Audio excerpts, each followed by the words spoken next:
Victoria, Seychelles. The Eastern Africa Standby Force held another successful EASF Open Day in series of 6 remaining Open Days to be held this year. The special day in the country history was held at the International Conference Center of Seychelles on Friday, 11th March 2016. The Minister for Foreign Affairs and Transport, Mr. Joel Morgan, was the chief guest during this special occasion. Other dignitaries in attendance were Honorable Justice Francis Mugaba, the President of Court of Appeal, Chief of Defense Force Brigadier Lopaye, Commissioner of Police, Advisor to the President, Principal Secretaries, Members of the National Assembly, and members of the diplomatic corps. While addressing the occasion, the MC, Colonel George Adeline, said this day provided an opportunity for the EASF to showcase its activities to the government of the Seychelles. Today, the Republic of Seychelles joins the Eastern African region in celebrating the Eastern Africa Standby Force Open Day with great joy and pride. It provides an opportunity for the Eastern Africa Standby Force to present its activities, functions to the government officials, judiciary, members of the National Assembly, diplomatic corps, academicians, security sectors, civil societies, journalists, and various other relevant stakeholders. Talking to the distinguished audience, the Director of EASF, Ambassador Ismail Shanfi, began by explaining when the EASF was formed, purpose of forming it, and how far it has come. Distinguished guests, ladies and gentlemen, EASF was established more than 10 years ago under the African Union's Peace and Security Protocol as a continental effort to address conflicts in the Eastern Africa region and the continent of Africa at large.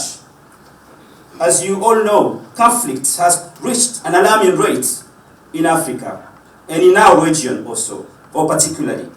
EASF was first created as a brigade with a military element only and later changed into a force after acquiring a police and civilian element, becoming now a multinational, multidimensional force of military, police and civilian. EASF and its 10 member states have gone through more than 10 years of preparation and training in various aspects of peace support operations. We have built capacity with all the skills required to respond to various types of conflicts affecting our region. This capacity has been verified in regular major exercises that bring together all trained personnel from the 3 components, the civilian, the police, and the military, to simulate peacekeeping operations in an integrated approach. This includes command post exercises and field training exercises. EASF declared its full operational capability in December 2014, ahead of schedule, in a command post exercise in Adama, Ethiopia. We are working closely with our mother organization, the African Union, and are prepared to move into action as soon as we have the mandate to do so. He further reminded the distinguished participants and audience that this is the 5th EASF Day in series of 10 to be held to share the achievements of the EASF. Guest of honor, distinguished guests. This day is the 5th day, the 5th EASF Day in a series of 10 that we are organizing in all EASF member states to share our achievements with our peoples. We conducted the first EASF Open Day in Nairobi in September 2014, followed by other EASF days in Djibouti, in Ethiopia, and the Sudan. After the Seychelles, we shall proceed to the remaining EASF member states. We are here today to share with you our very remarkable experiences. We recognize that peace and security are a responsibility of each one of us here and everyone else living in the African continent and beyond. The Minister for Foreign Affairs and Transport, was a chief guest, pointed out that despite the size of their country in the Eastern African region, the contribution by Seychelles is significant to the organization. Seychelles is the smallest country in Eastern Africa, and indeed it is a country that has contributed significantly to the Eastern African Standby Force, even though we are small. We have made many contributions to this multidimensional force that is the EASF, and we pride ourselves for the contribution that we have been able to make through the various elements and the various operations that have taken place during our own membership of the EASF. We have also contributed to the evolution of the Eastern African Standby Force to its present status of being the most advanced of the 5 African standby forces today. Peace is not simply the absence of war, but the absence of the causes of war, and no country is too small in ensuring that we have lasting and just peace in the region. The EASF Day is a reminder that in the EASF we have an instrument that can and must be wielded to bring about lasting peace in Eastern Africa. As we are all aware, conflicts, which include asymmetric acts of piracy, terrorism, violent extremism, are unfortunately still widespread in Africa. And this part of the world, the Eastern African region, has also suffered quite significantly from such acts in the past. He reminded the guests that EASF, having attained its full capability, is now ready to deploy when called upon. Distinguished guests, ladies and gentlemen, the EASF has spent several years training its personnel and building its capacity to respond to the various crises using an integrated approach that includes the military, police, and civilian functions. Having attained full operational capability, the EASF has now moved into its deployment phase. The attainment of FOC was a key milestone in preparing a multidimensional and integrated force to respond to various crises not only in the Eastern Africa region, but also in other parts of our continent. The EASF part of this process is indeed important in finding African solutions to African problems. The head of Liaison, EASF, Brigadier Ibrahim Mohammed, was next on the podium. He took the participants through definition of APSA, the components, and how it relates to the EASF as one of the 5 blocks of the Africa Standby Forces.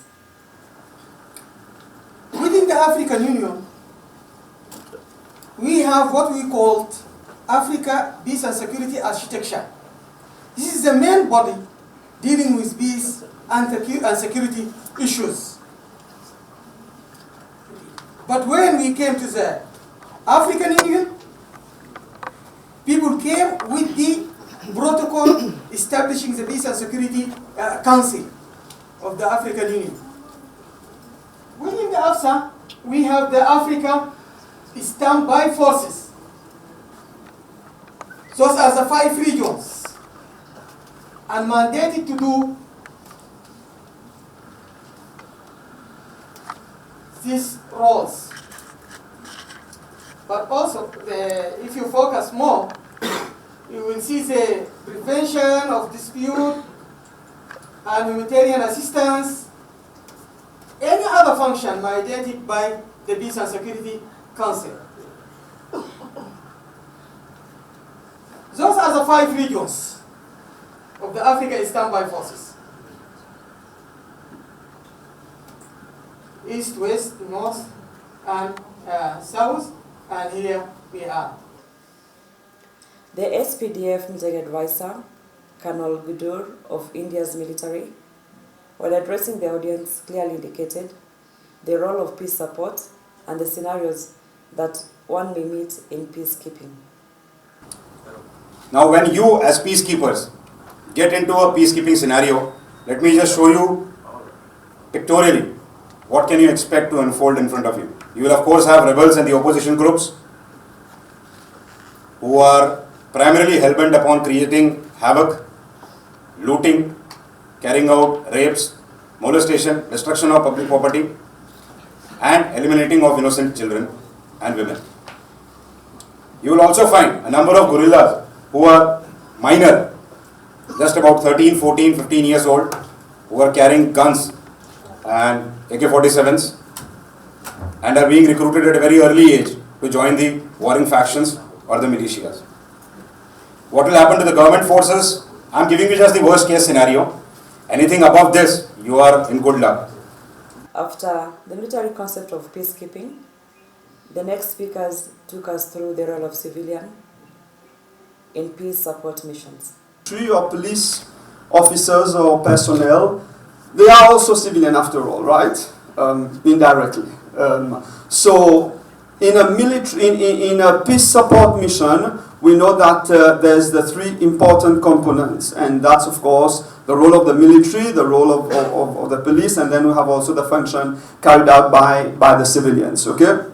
So, just something that I've prepared to share with you. We know that, and we have to now, ever than before, appreciate that civilian personnel, we play a very important and central role in what we call a multidimensional and integrated peacekeeping and peace-building operations, which often integrate, as I've said, political, there's also humanitarian aspect, and military activities to assist the host country where the mission is being deployed, of course, in the transition from conflict to sustainable peace. Not just peace, but it needs to be sustainable peace, because we know what will happen if it is not sustainable peace.